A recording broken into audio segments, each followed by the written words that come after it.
गांव के किनारे हरे भरे खेतों के पास एक किसान अपने गधे के साथ रहता था। गधा मेहनती था, लेकिन उसके मन में एक बड़ी कमी थी। वह बहुत लालची था। किसान उसे रोज काम पर ले जाता, अनाज की बोरियां ढुलवाता और बदले में चारा देता। फिर भी गधे को लगता कि उसे कम मिल रहा है। एक दिन दोपहर में किसान ने गधे को पेड़ से बांधा और खुद छांव में आराम करने लगा। सामने खेत में गेहूं की सुनहरी बालियां हवा में झूम रही थीं। गधा उन्हें लालच भरी नजरों से देख रहा था। तभी झाड़ियों के पीछे से एक चालाक लोमड़ी बाहर आई।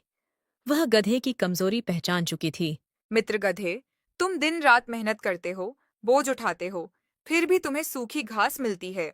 सामने इतनी हरी भरी फसल है, क्या तुम्हें नहीं लगता कि तुम्हें भी थोड़ा स्वादिष्ट अनाज खाने का हक है? तुम्हारी बात सही लगती है लोमड़ी बहन, पर किसान ने मुझ पर भरोसा किया है। अगर मैं फसल खाऊंगा तो वह बहुत नाराज होगा। मैं मार और डांट से डरता हूं। डर कर जीना भी कोई जीना है मित्र। किसान सो रहा है, रस्सी ढीली है और खेत पास ही है। तुम बस थोड़ा सा खाओ, किसी को पता भी नहीं चलेगा और तुम्हारा मन भी भर जाएगा। गधे के मन में लालच बढ़ने लगा। उसने सोचा कि थोड़ा सा खाने से क्या फर्क पड़ेगा। उसने धीरे धीरे रस्सी खींची, गांठ खुल गई और वह दबे पांव खेत में घुस गया। वह हरी बालियां खाने लगा। स्वाद इतना अच्छा था कि वह खुद को रोक न सका। वह एक जगह से दूसरी जगह बढ़ता गया और फसल रौंदता गया। कुछ देर बाद किसान की नींद खुली। उसने गधे को खेत में देखा और गुस्से से भर उठा। वह लाठी लेकर दौड़ा। अरे मूर्ख गधे, मैंने तुझे अपना साथी समझा, तुझ पर भरोसा किया और तू मेरी ही फसल उजाड़ रहा है। क्या तुझे मेरी मेहनत और विश्वास की जरा भी कद्र नहीं है? मालिक, मुझसे बड़ी गलती हो गई। हरी फसल देखकर मेरा मन बहक गया और मैं अपने लालच पर काबू नहीं रख सका। कृपया मुझे एक मौका और दे दीजिए। मैं दोबारा ऐसा नहीं करूंगा। किसान ने गुस्से में गधे को फिर से बांध दिया। वह बहुत दुखी था, क्योंकि फसल को काफी नुकसान हुआ था। यह खबर धीरे धीरे जंगल तक पहुंची।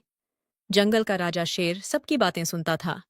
उसे जब पता चला कि गधे ने लालच में किसान का नुकसान किया है, तो वह खुद देखने आया। शाम को शेर खेत के पास पहुंचा। उसकी दहाड़ से सब चुप हो गए। गधे, जंगल और गांव में नियम है कि हर प्राणी अपनी मेहनत से पाए, न कि लालच में दूसरों का हक छीने। तुम्हारे इस काम से किसान की मेहनत बर्बाद हुई है। क्या तुम्हें अपनी गलती का एहसास है? गधा कांप उठा। अब उसे सच में शर्म आने लगी थी। महाराज, मैं अपने लालच में अंधा हो गया था। मैंने सोचा थोड़ा सा खाने से कुछ नहीं बिगड़ेगा, पर मैंने बहुत नुकसान कर दिया। मुझे अपनी गलती समझ आ गई है। किसान ने सिर हिलाया। गधे को एक और मौका मिल गया, पर उसके मन में लालच पूरी तरह खत्म हुआ या नहीं, यह अब भी बाकी था। अगले दिन झाड़ियों के पीछे से फिर वही चालाक लोमड़ी निकली। वह धीरे धीरे गधे के पास आई और मुस्कुराकर बोली। मित्र गधे, कल तो तुम डर गए थे, पर सच बताओ, उस हरी फसल का स्वाद अब भी याद आ रहा है ना? ऐसा मौका रोज नहीं मिलता। समझदार वही जो दोबारा चूक न करे। लोमड़ी बहन, कल की गलती से मुझे बहुत डांट पड़ी। शेर महाराज ने भी चेतावनी दी है। मैं अब कोई जोखिम नहीं लेना चाहता, क्योंकि सजा सच में भारी पड़ सकती है। लोमड़ी ने हंसते हुए सिर हिलाया। वह जानती थी कि लालच को बस थोड़ा सा धक्का चाहिए। डर तुम्हें कमजोर बना रहा है। अगर तुम सीधे खेत में जाओगे तो पकड़े जाओगे, पर अगर हम कोई चालाक योजना बनाएं तो किसान को पता भी नहीं चलेगा और तुम्हारा पेट भी भर जाएगा। कैसी योजना? अगर सच में बिना पकड़े खा सकता हूं तो बताओ, पर इस बार मैं मार नहीं खाना चाहता। मुझे ऐसा रास्ता चाहिए जिसमें खतरा कम हो। आज रात किसान फसल की रखवाली नहीं करेगा, क्योंकि उसे लगता है कि तुम डर गए हो। तुम चुपचाप रस्सी ढीली करके खेत में जाना और मैं पहरा दूंगी। कोई आएगा तो पहले बता दूंगी। गधा कुछ पल सोचता रहा। शेर की चेतावनी याद आई, पर स्वाद की याद भारी पड़ गई। रात आई। किसान थका हुआ था और जल्दी सो गया। गधे ने धीरे धीरे रस्सी घिसकर ढीली की और खेत में पहुंच गया। लोमड़ी दूर खड़ी निगरानी कर रही थी। गधा पहले धीरे धीरे खाने लगा, पर फिर वही पुराना लालच जाग उठा। वह फसल रौंदते हुए आगे बढ़ता गया। अचानक झाड़ियों में हलचल हुई। इस बार किसान नहीं बल्कि शेर खुद निगरानी के लिए आया था। गधे, तुम्हें चेतावनी दी गई थी कि दोबारा लालच करोगे तो सजा कठोर होगी। फिर भी तुमने विश्वास तोड़ा। क्या तुम्हें अपनी गलती का जरा भी भय या शर्म नहीं रही? गधा कांपने लगा। तभी लोमड़ी भी पास आई। महाराज, मुझसे फिर भूल हो गई। मैं अपने मन पर काबू नहीं रख पाया। लोमड़ी ने कहा था कि कोई खतरा नहीं है, इसलिए मैं बहक गया और अपनी प्रतिज्ञा तोड़ बैठा। महाराज, मैंने तो बस सुझाव दिया था। फैसला तो गधे ने खुद लिया। लालच उसके मन में था, मैंने उसे मजबूर नहीं किया। वह अपनी इच्छा से खेत में गया। किसान भी शोर सुनकर वहां आ पहुंचा। उसने उजड़ी फसल देखी तो उसकी आंखें भर आईं। महाराज, मैंने आपके कहने पर इसे दूसरा मौका दिया था, पर इसने फिर वही किया। अब मैं कैसे भरोसा करूं? मेरी मेहनत बार बार बर्बाद हो रही है। गलती गधे की है, क्योंकि उसने चेतावनी के बाद भी लालच नहीं छोड़ा, और लोमड़ी की भी, क्योंकि उसने स्वार्थ में आकर उसे उकसाया। दोनों को दंड मिलेगा ताकि बाकी सब सबक सीखें। गधे को किसान के खेतों से दूर जंगल के कठोर काम में लगा दिया गया, जहां उसे दोगुनी मेहनत करनी पड़ी। लोमड़ी को भी कुछ समय तक जंगल की सभा से बाहर कर दिया गया, ताकि वह अपनी चालाकी पर पछताए। कुछ दिनों की कठिन मेहनत के बाद गधे को समझ आया कि लालच हमेशा नुकसान ही देता है। उसने मन ही मन ठान लिया कि अब वह ईमानदारी से ही जीवन बिताएगा। एक दिन उसने किसान से विनम्रता से कहा, मालिक, मैंने अपने लालच से आपको बहुत दुख दिया।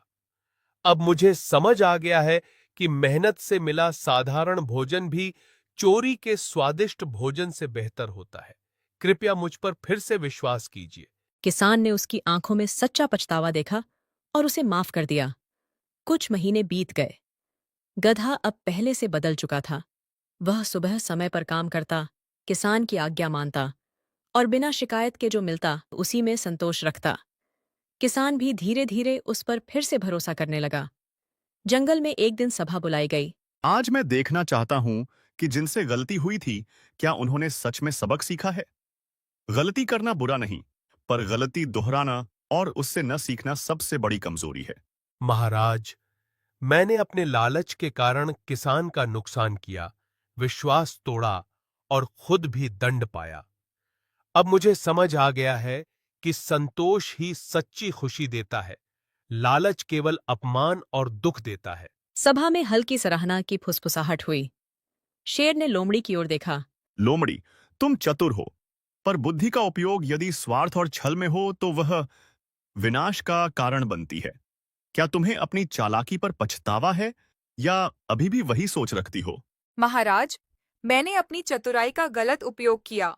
मैंने गधे के मन के लालच को भड़काया, क्योंकि मुझे तमाशा देखना अच्छा लगता था। अब समझती हूँ कि दूसरों को भटकाना अंत में खुद को ही अकेला कर देता है। किसान भी सभा में आया। उसने सबके सामने गधे की ओर देखा। मैंने इसे फिर से मौका दिया और इसने पिछले महीनों में ईमानदारी से काम किया है। अब यह पहले जैसा लालची नहीं रहा। मुझे लगता है कि इसने सच में सुधार किया है। यदि पश्चाताप सच्चा हो और व्यवहार में बदलाव दिखे, तो समाज को भी क्षमा का रास्ता अपनाना चाहिए। आज से गधे पर लगा प्रतिबंध हटाया जाता है और लोमड़ी को भी एक अंतिम अवसर दिया जाता है। उस दिन के बाद गधा सच में बदल गया। जब भी वह खेत में हरी भरी फसल देखता, वह खुद को याद दिलाता कि वह मेहनत का फल है, चोरी का नहीं। लोमड़ी ने भी अपनी चतुराई का उपयोग अच्छे कामों में करना शुरू किया, जैसे खतरे की सूचना देना और रास्ता दिखाना। धीरे धीरे गांव और जंगल में फिर शांति लौट आई।